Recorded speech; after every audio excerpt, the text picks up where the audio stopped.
Good. I am Terrell Halaska Dunn, and I am a founding partner at HCM Strategists. And I am really excited to be able to be here and moderate this conversation today on federal student aid and what's new, what's going on. So we're joined by three really excellent participants, Derek Kindle, Karen McCarthy, and Selma Ross. The agenda is really pretty simple. I'm going to start with introductions of the panelists. I'm going to ask each of them a question, and then we're going to open it up to questions from you all, because that's, I think, the most important part of the session today is your ability to really engage with these great participants.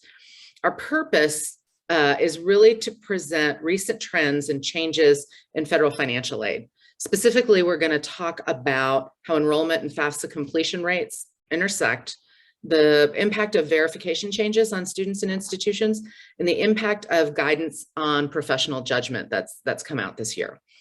So with that, I will introduce our experts that we have here for you today.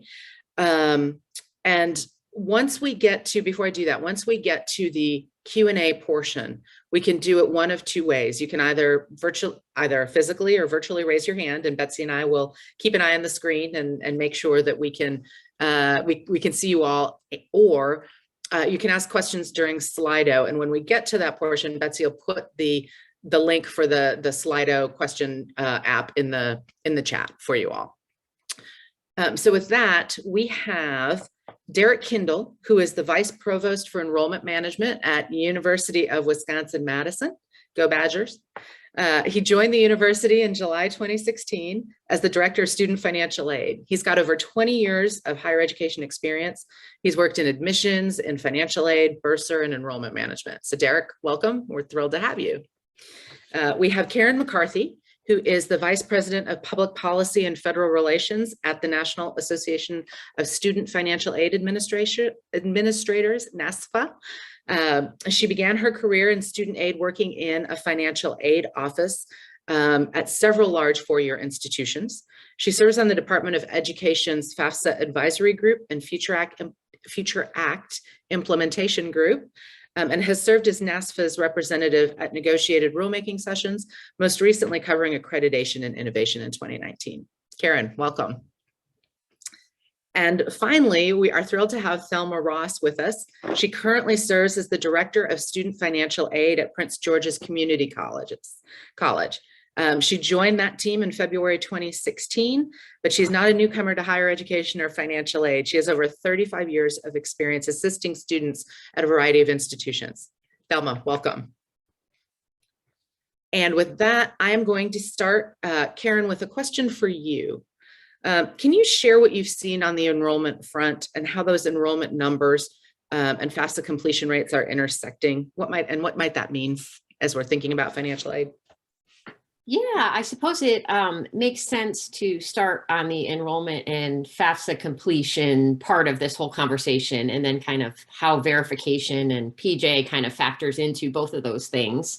I'm sure it's probably not news to any of you here. I'm kind of looking around the room to see who we have with us. And I know some of you are more of data geeks than I am. So you probably have a fuller data available to you on both enrollment and FAFSA completion. But overall, so when I was pulling some exact percentage points to share with you today, the first number that I came across is that overall enrollment is down 3.2% from last year. And my first reaction was, oh, 3%. That's not as bad as I thought it would be, but it is 3% as compared to last year, which was fall of 2020. So when you look at the past 2 years, the total enrollment decline is down 6.5%. So that is a little less good, obviously. And then when you look at that, kind of break down that overall enrollment decline, you can see that certain types of institutions are feeling the impact more than others. Mm-hmm. And across the board, the enrollment decline is impacting more of your less selective institutions. So when we get to the discussion part, I'd be interested to hear from Thelma and Derek as to what they're seeing in terms of enrollment numbers at their schools. Some of the other interesting data points that I took a look at was that first year enrollment in particular is down 12% since 2019. So there's lots of theories about that, about your new students and why they may have chosen to delay their enrollment. And so some of the theories there on the first year students may be that there's some reluctance towards online learning. And so some students, even students who always knew that they wanted to enroll, may have put that off because they did not want to enroll virtually and they preferred in person. So in that way, I feel like, that first year enrollment, that the enrollment declines that we're seeing now, I think are a little bit different from, what we saw during the Great Recession, when we also had a great economic turmoil. But during that time, we saw a lot of students turn to higher education and enrollment actually went up. And now we have kind of similar economic upheaval, but we have all of these other factors that are at play as well. And so we're just not seeing the increased enrollment that we saw during the last period of economic turmoil. One other data point that I did want to mention that I think is really interesting is that graduate level enrollment is actually up a little bit.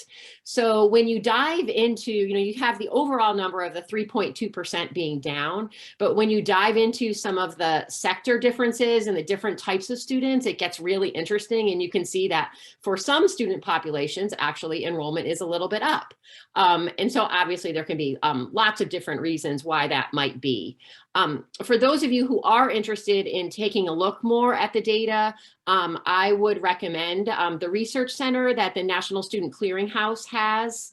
So in case you're not aware, the National Student Clearinghouse is a private company that many institutions contract with to assist them with their required enrollment reporting to the Department of Ed. So they have all of this enrollment data for the vast majority of institutions, and they put out enrollment reports, and they always have, but I think those are even more interesting lately during the COVID times. Absolutely. Should I move on to FAFSA completion? Do I have a couple more minutes? Yep. Okay, so obviously FAFSA completion trends are somewhat in the same direction. Obviously, if people aren't enrolling, then they're not completing FAFSA. So you can imagine that as well. In terms of data points, if you're interested in looking at FAFSA completion, Federal Student Aid has a data center. However, they do put FAFSA volume reports out there. However, they are not very timely. So even like their latest full year that's out there is 1920. They don't have 2021 broken out by demographics yet. So not super helpful if you're looking for current trends in FAFSA completion. A tool that is probably more helpful is the Form Your Future FAFSA tracker that is sponsored by NCAN, the National College Attainment Network. And they have up on their site week by week comparison of FAFSA completions. Again, though, it was comparing, and you may, if you dig deeper, you could obviously pull up prior years, but week by week as compared to the same week in the previous year. And so you are again comparing to last fall of 2020. So take that with a grain of salt. But when I looked at the trends there, when the FAFSA first came out, those first couple of weeks in October, FAFSA completions were down 30% from the first weeks of even last year. I was shocked. I was like 30% overall. And as every week goes by, we're gradually making our way up again to that base year of 2020. So the last week that they have out there now is the week of November 5th. So much more timely information than on the FSA data center.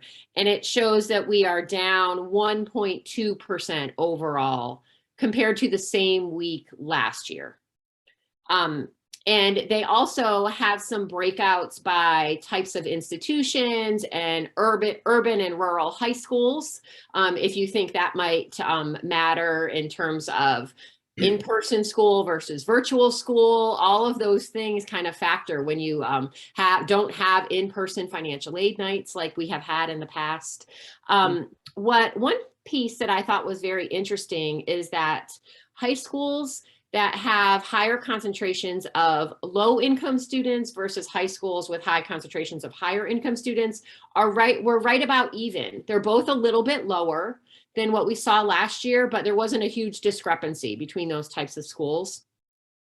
There was a little bit of a higher discrepancy when you look at schools that serve high concentrations of underrepresented and minority students. But again, if the overall was down 1.2% compared to last year, even the schools that serve those high concentrations of underrepresented students, they were down 2.5%. So it still wasn't, most schools were hovering right around that single percentage point compared to last year. So obviously last year is not the goal. We're not trying to get to the last year point, since last year we did have that dip as well.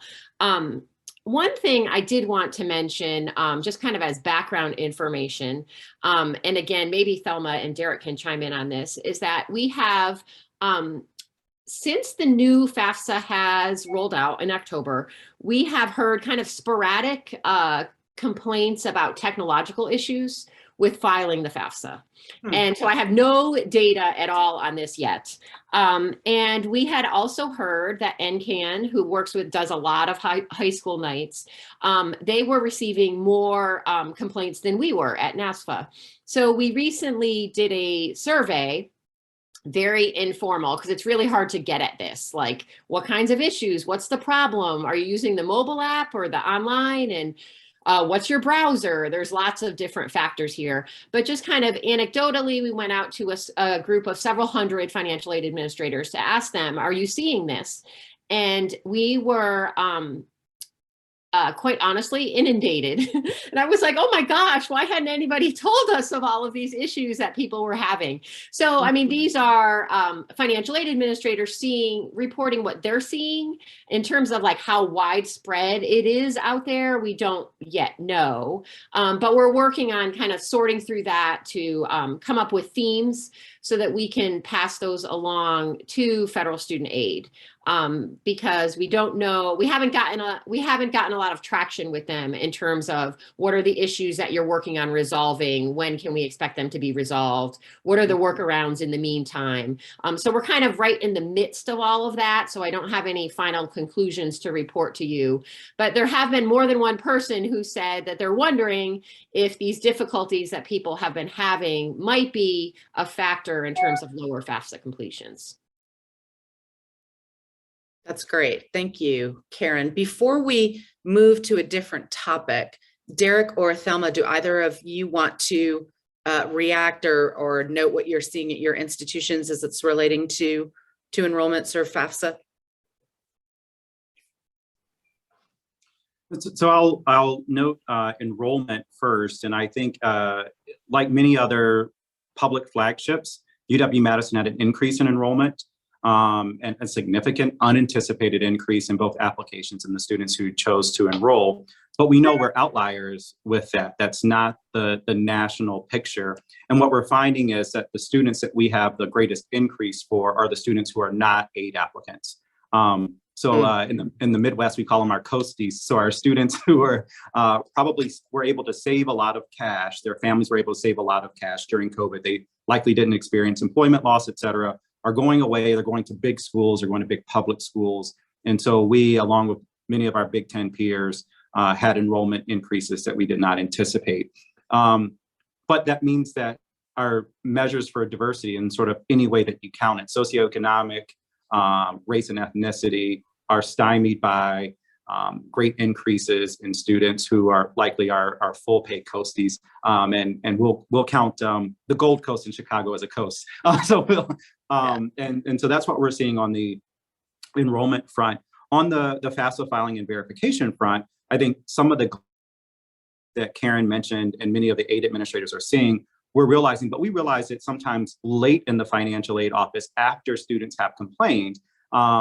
And sometimes you don't get it until it's sort of the very last minute, right? They might not call an office at an institution that's selective because they don't know yet that they've been admitted. So students, for example, will not know that they're admitted to UW for early action until the middle or late January. And so they might not call us until they figure out that they're admitted and say, wait a minute, I've been having issues filing the FAFSA. They might report it first to their high school or to one of the organizations that do some of the nights. We have heard some complaints, but not a lot yet from our first year. But we don't think that's an indication that everything's working well for the students who are trying to file. We think it's more of a function of our timeline and our process. Great. Selma? Yeah, thanks. I'll just offer for the FAFSA completion and problems. We heard early on about students having issues with the mobile app and not being able to successfully navigate the process, that they kept getting glitches or types of error messages. And supposedly those have been rectified. We have not heard back consistently from students that they're still having problems with the mobile app. But we'll keep our ears to the ground on that. And Karen, if you get anything in terms of what you can compile for NASFA folk to be aware of, that would be helpful. Just so that, you know, we will have those things on the radar. We can get it to our information center so that when students call in, they can at least know that this is not specific to that particular student. Community colleges, it's interesting, Karen, you talked about the last recession and what happened. And in that last time, we had hordes of students come into campus, right? And it's been the exact opposite this cycle. Community colleges across the nation, they've taken a beating and continue to take a beating with enrollment numbers. We are down just as well as most community colleges are. We are not as down as the national numbers, but we still have to keep an eye on the trend that we're seeing. And for those of you that, and I'm sure all of you here would probably know this, we have a good mix of both credit students that are working on associate degrees or some type of licensure or certifications at community colleges, but we also have a significant population of continuing education students. Mm-hmm. And those are non-degree students that are coming to campus to take a variety of courses for a variety of reasons. It could be to enhance something in the workspace, or it could just be, I've got some time, I feel like doing this particular thing as a hobby, and this is an avenue or route for them to do that. That population is where we have seen a significant decline in enrollment since 2020, and we're not unique in that regard. And so we will have to see internally, we're having conversations about what can we do with that population to try to get them back in this space. And we know that a lot of it has to do with some folks just don't feel comfortable being back in the environment in person. We also have many courses for continuing education students that just do not do well virtually. They're not set up in that manner. And so we have that to tackle, but we are not alone. And so we'll see how this continues to play out for us over the next year or two. Just to sort of piggyback on that, Thelma, in Texas, we launched a community college finance commission that was statutorily mandated just this week. And the commissioner, Keller, did note that in Texas, enrollments at four-year institutions are actually slightly up across the board, and enrollments at community colleges are significantly down. And there was some discussion in the commission about exactly the point you were making, Thelma, that there are non-degree or non-credit enrollments that aren't being captured in those numbers for at a state level in Texas. But just to kind of double down on what you're seeing. So as let's shift now for a few minutes to talk about verification. And Derek, this question is for you. In July, the department announced that it was going to be targeting aid verification processes really on identity theft and fraud for 21 and 22, both to simplify the process for students and alleviate some burden on financial aid administrators. So you could more directly focus on, delivering aid to students. Can you talk a little bit about what the actual impact of that has been on financial aid officers and schools? Absolutely. I think it's a helpful question. I'll reframe sort of verification again for the team members. And it's good to see everyone this morning. Your names, if not your photos and your faces. So one of the things that verification does for the department is it sort of certifies the information that students and families have already submitted on the FAFSA. So earlier, Karen talked about FAFSA completion and how that is down. Well, imagine it does not necessarily capture the cooling off. That means those students who've completed a FAFSA, been selected by the department or their institution for the verification process and might not complete that process and thereby not receive federal aid, and for many of them not be able to enroll or to pay for school. And so the relief that was provided in July really helped financial aid offices tremendously in selecting those students where we're focusing on identity theft or fraud versus the wholesale verification process. The wholesale verification process is one that is incredibly complex. It is rife with different interpretations or different processes based on the institution, their resources, their ability to respond, and their timelines. And so I'll give an example that might help contextualize what I mean when it looks different for a student depending on their institution type. If a student applied to UW-Madison, applied to the University of Michigan, applied to the University of Chicago, so 3 institutions, fairly select, some public and private institutions in there, and we'll count Michigan in between public and private. What they might experience is that for one institution, there is just the federal process and they just need to upload documents. And for other 2 institutions, they might have to complete an additional application for financial aid, profile or institutional aid application. All 3 of these institutions will provide significant resources to students in low-income households. However, to the student and to their family, they believe that they've already completed the FAFSA, which they believe they've already sent to the institutions. And then they're asked to certify additional information in addition to completing processes at each institution. And so I think one of the things that we're really concerned about is we're encouraging students to apply now. And when I say we, I mean as a community of higher ed professionals, not our institution in particular, but 10 institutions or more, which is a staggering number for those of us who probably applied to maybe 2, maybe 3 institutions. And that was enough of a process for us, at least it was for me. And now when they're applying to 10, they might have some ease of an application process, right? If they use something like the Common App, they might be able to apply to 10 institutions with some relative ease. But it also means they and their families are experiencing 10 potentially different processes to interface with an institution. And if they're selected for verification, they're selected at all of those institutions. And some of them might have additional documentation required on just a regular basis if they're collecting profile or institution aid application. And some of them might do that in addition to some other verification processes. So it's really difficult for a student and family to navigate and to keep track of what needs to go where. It also sometimes signals to our lowest income households that they've perhaps done something wrong. Why am I being audited? Why am I being selected for a process? Mm-hmm. On the institutional side, institutions are spending about 22% of their operational budgets on verification alone.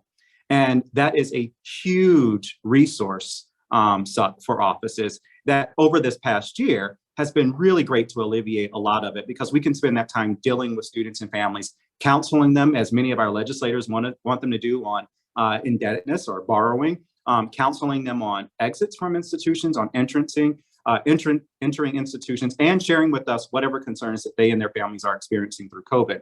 And so when we're trying to run an office, having lots of verification, which is caught up in procedural things. Did you get my tax form? I've sent it over, 5, 10, 15 times. I have 2 in the household and they both filed head of household. Some of the things that happen in families. And then some of the verification features that we have don't necessarily account for families that look different than traditional nuclear families. Who is in the household means something different, and who should be counted means something different than what tax law or federal student aid regulations recognizes. And that's a really difficult thing to explain to students and families when we're saying, we want you to be a member of our institution. We want you to be a member of our community. We also might at the same time saying, we respect and value diversity and the many, experiences of our students. Also, we need parent one, parent two. Non-siblings don't count, and we don't recognize any other form of adoption. We don't recognize grandparents necessarily unless they are dependent on the taxes. And so, yes, we recognize you and we want to celebrate your lived experiences, but not really for this part of the process. And this is before they enter the institution. And so it really is a struggle for institutions to administer these processes. And it's been a great relief over the last year to be able to really hone in on what the department we believe should continue to focus on: identity theft and fraud. Going back to it, however, will mean that institutions that many of whom serve our highest need students and have the more difficult of operations will now have to revert to spending a lot more time and a lot more resources on this process. And they're dealing with fewer students. So the number of budget cuts, financial aid offices usually get hit pretty hard. Enrollment offices get hit pretty hard with budget cuts when things are really tight for institutions. And they're going to be tightest sometimes at our two-year institutions and our private institutions that serve higher proportions of high need students. And we'll come out of this, hopefully come out of COVID, but coming out of COVID, they'll have to deal with families who are still struggling, and they'll have to do so with less resources and with a higher demand on any existing resources on completing the process that, quite honestly, perhaps doesn't save the department what we think they will save. At our institution, we're noticing that for the most part, if we're completing verification on a student, there are not significant changes of students going in and out of Pell range. And there most likely aren't significant changes even within the Pell range on what the student would receive in federal student aid. So it might change their expected family contribution, soon to be student aid index, from a couple $100, but it won't significantly change the amount of aid that the student receives. And so we're going through these processes that are costly to the student, to the family, and to the office that aren't resulting in great savings necessarily for the Department of Ed. But if we look at it total, are coming at a great cost to both institutions, students, and families. And it really creates what we call a cooling off period. Students who are perhaps motivated and yet shy or anxious about the process can really be demotivated. And at Wisconsin, we find that with our rural students and families, the idea of being audited as a rural family, an agrarian family, and now I have to give over to my my child tax documents or financial information is a scary prospect in some families. And why am I sharing this? And I told you, you probably could have stayed closer to home, and maybe you don't need to go this year. Those are things that happen in urban and rural families alike. And those are usually our highest need families. And so we're really concerned about any return to sort of the old way that verification was done. And we recognize the opportunities perhaps for a greater clarity on how we as institutions can perhaps get greater clarity on an across the board type of approach at what we need to verify and how we need to go about a process in a way that appears more consistent to students and families. Great, thank you very much, Derek. Again, Thelma or Karen, any thoughts or reactions quickly to Derek's points on verification? Okay. Then we'll move on to our last question and our third topic, Thelma, that we have asked you if you would speak for a minute or two. Over the last year or so, the department has proactively reminded financial aid officers of your ability to use professional judgment, and that institutions are required to use HERF funds on advertising professional judgment to students. Can you take a minute to talk about what professional judgment is and what impact this guidance from the department is having on your work? Sure.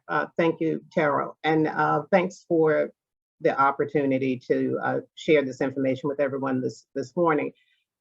Just briefly, I'm going to make an assumption about your level of knowledge, right? So the FAFSA that gets filed, it uses, as we all know, I believe, what we consider to be prior. And if there's anyone on the call from the Department of Ed and you are cringing at me using prior, that's what you all called it, and we kind of sticking to it. So here's what it is. So when the FAFSA gets filed, let's just use, for instance, the current school year, the 21-22 school year.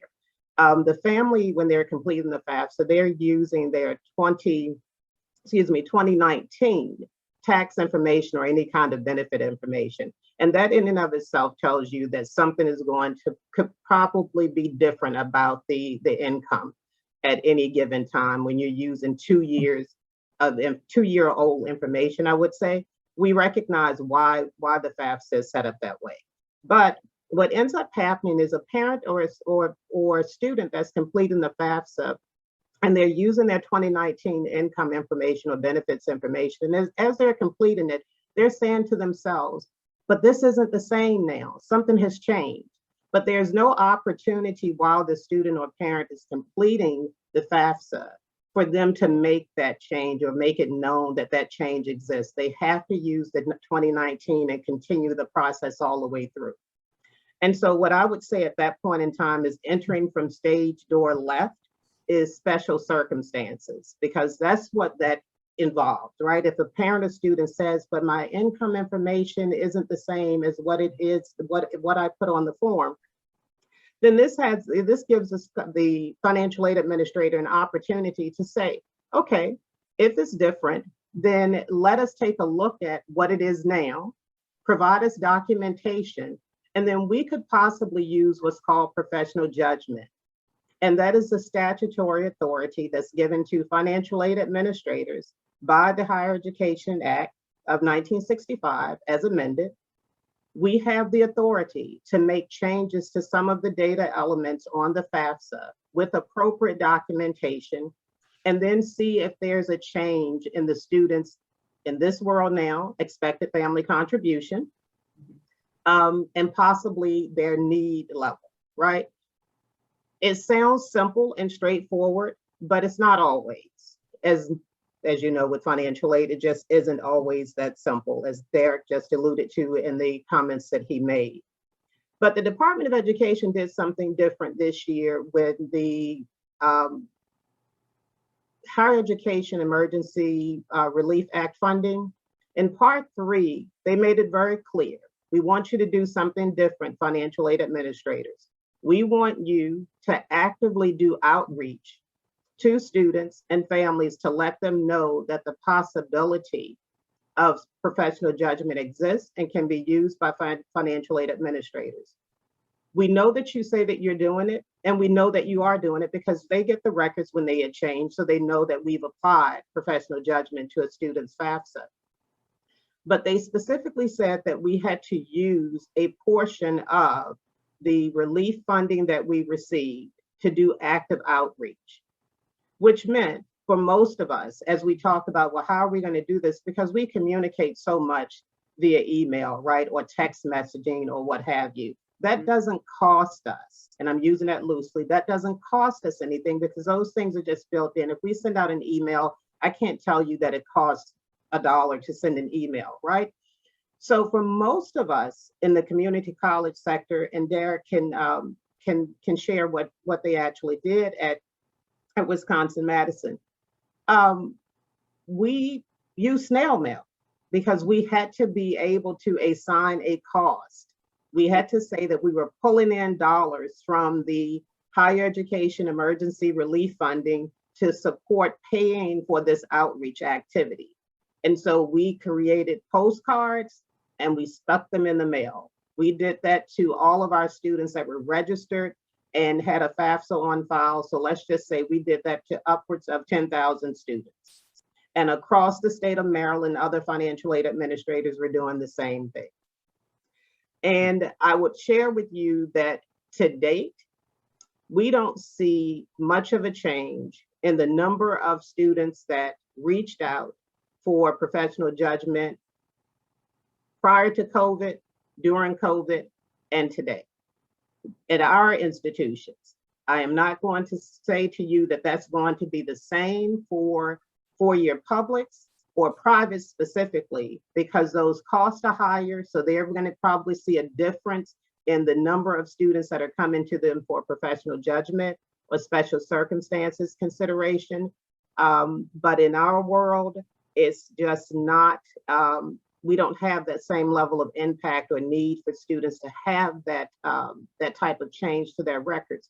What I will say to you though, is those students that are submitting requests for professional judgment as a result of outreach that we were doing and that we've just done differently by request, if we cannot make a change that's going to impact the students' eligibility for, let's say, the Pell Grant, because it just doesn't change it in that way, it does let us know that the student has a need. And we can then look at, in today's world, those same relief dollars from the Emergency Relief Fund to see if we can support that student and family to offset or gap fund that cost that they're talking about that now exists as a result of COVID-19. Thank you for that.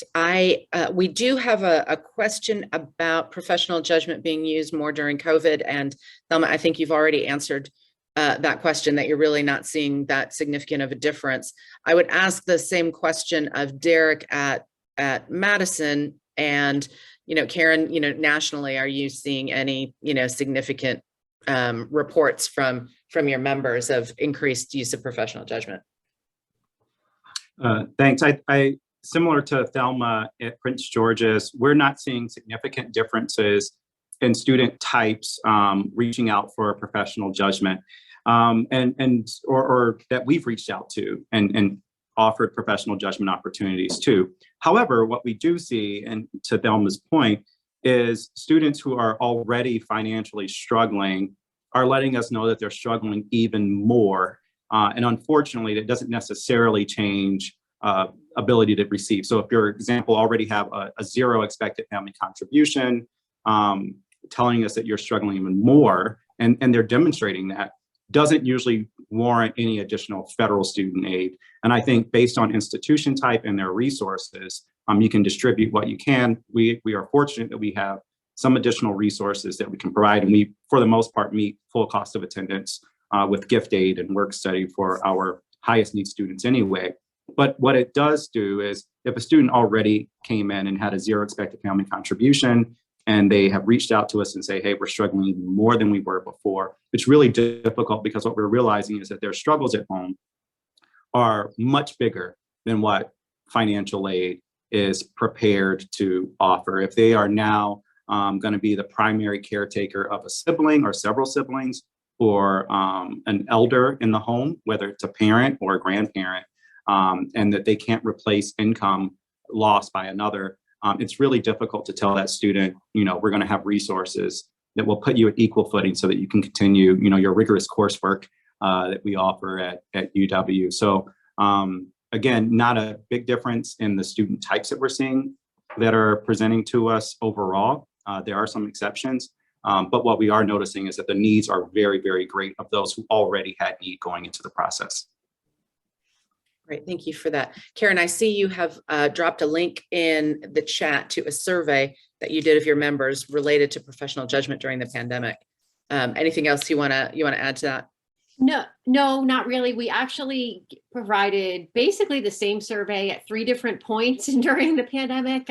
We love benchmarking over at NASPA, so we often see, we're looking for changes over time. It was mostly about because so much of PJ is institutional practice. So it was mostly about what schools are doing, what they expect to see. And it was about 56% of schools were seeing more requests.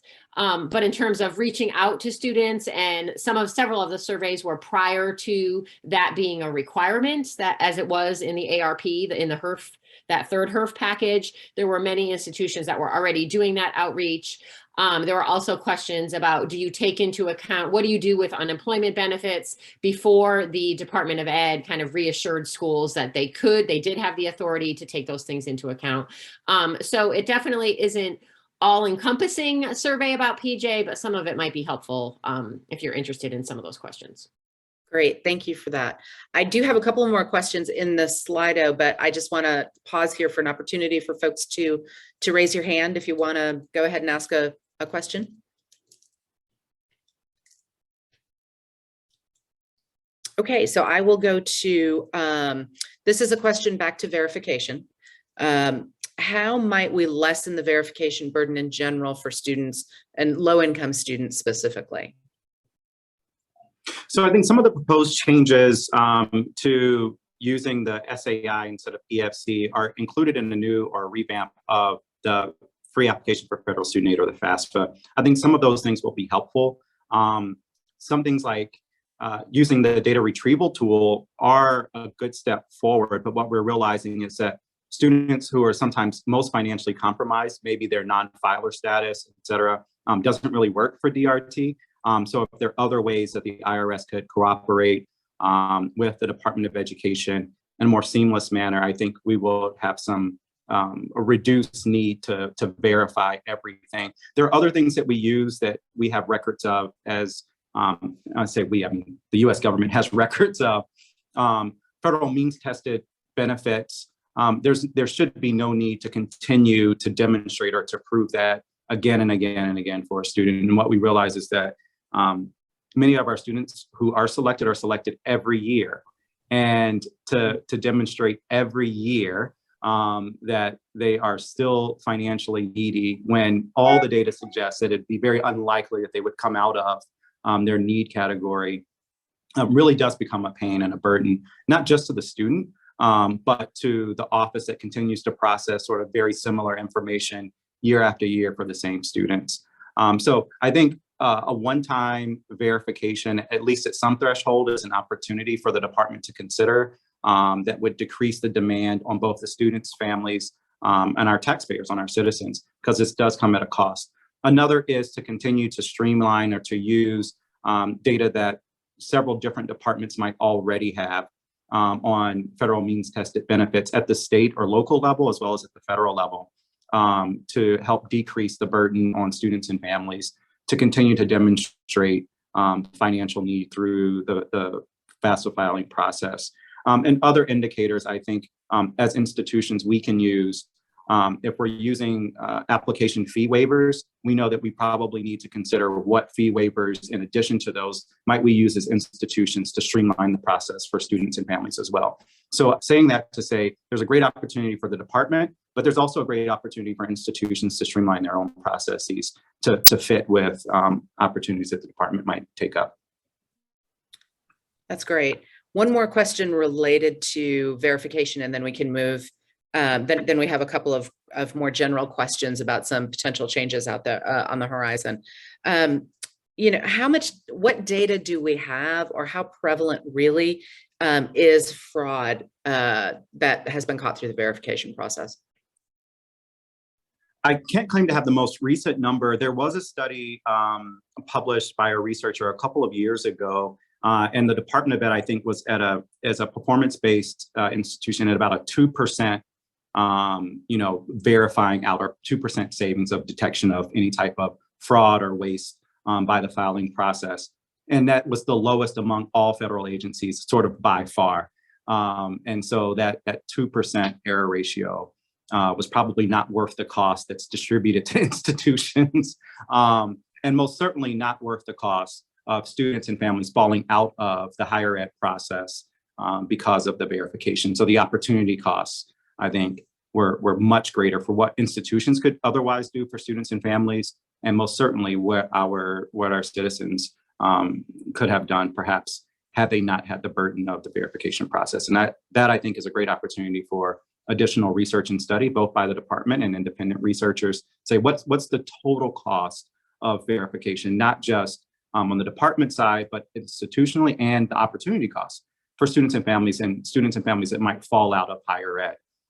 What is the impact to the U.S. economy if we have a certain number of students and families who aren't able to enter higher ed, and how vulnerable does that make them and our total economy over time? Great, thank you for that.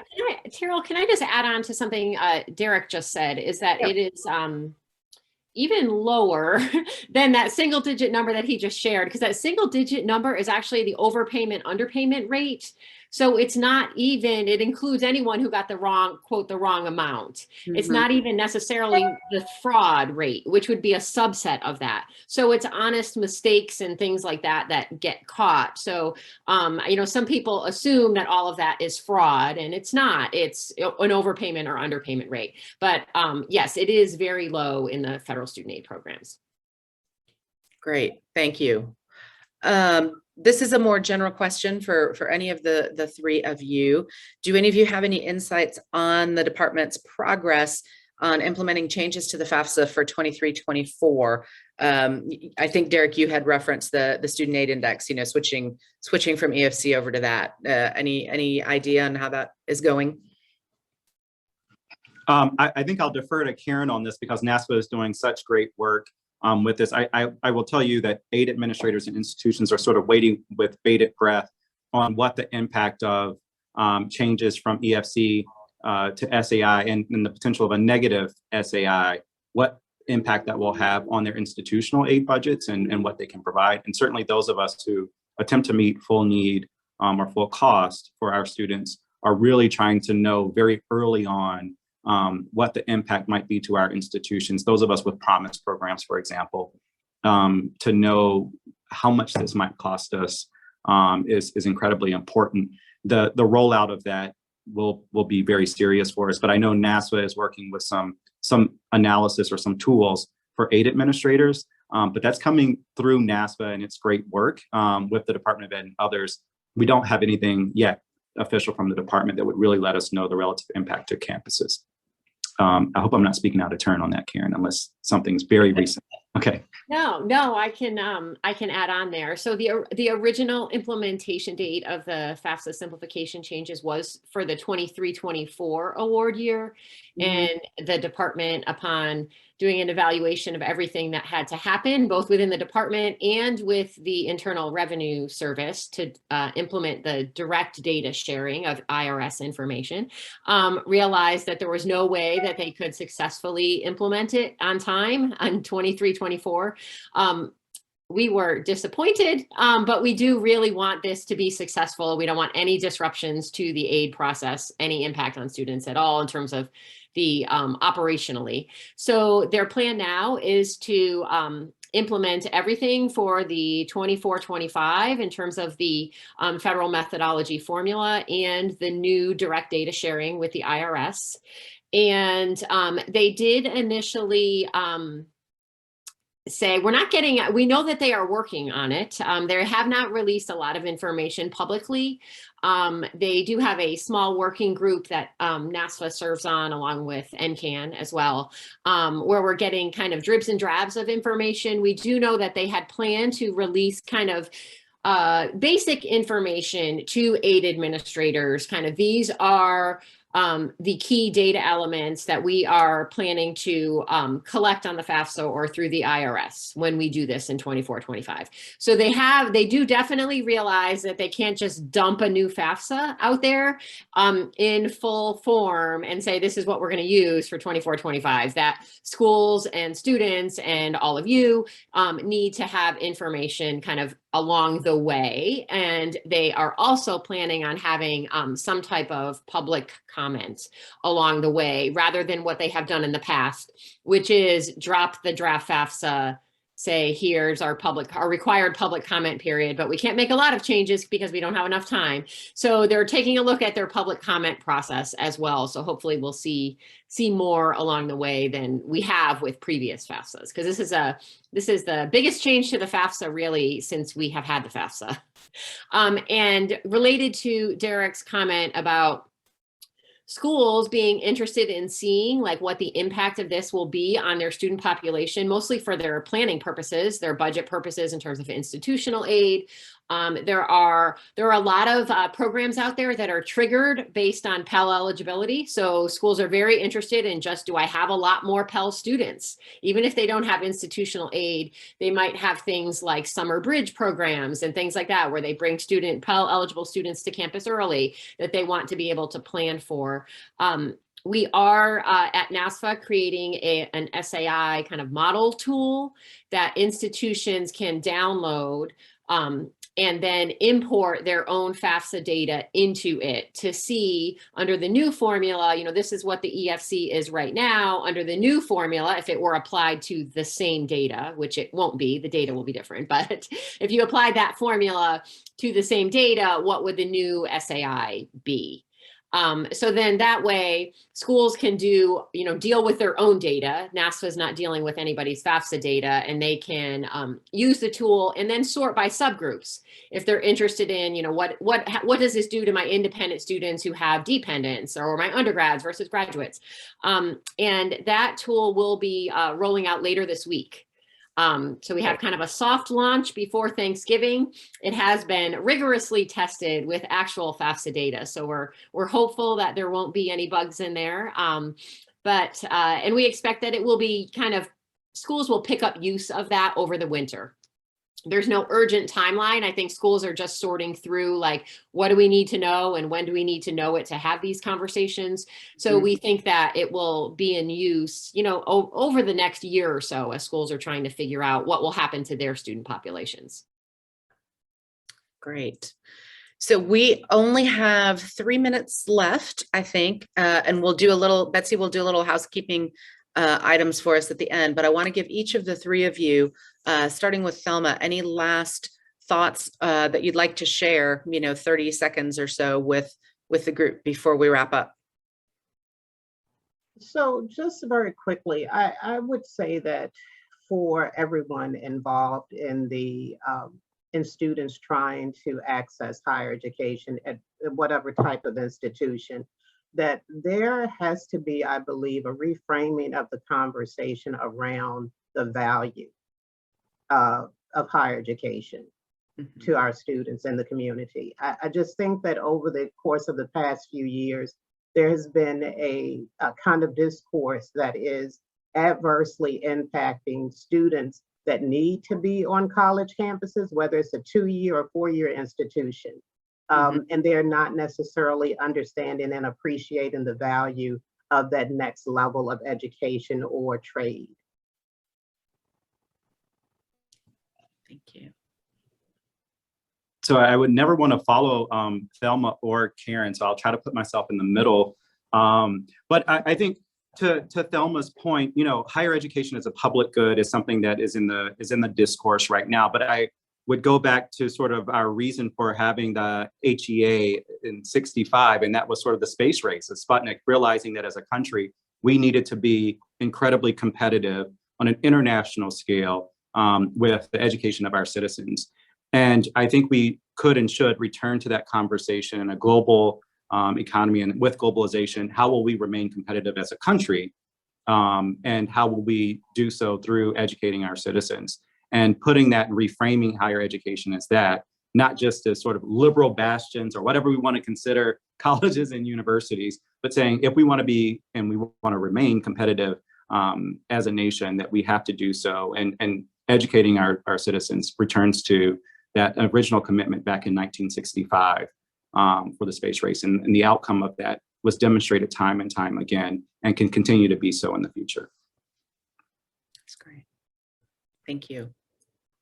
Karen, last Sure. word?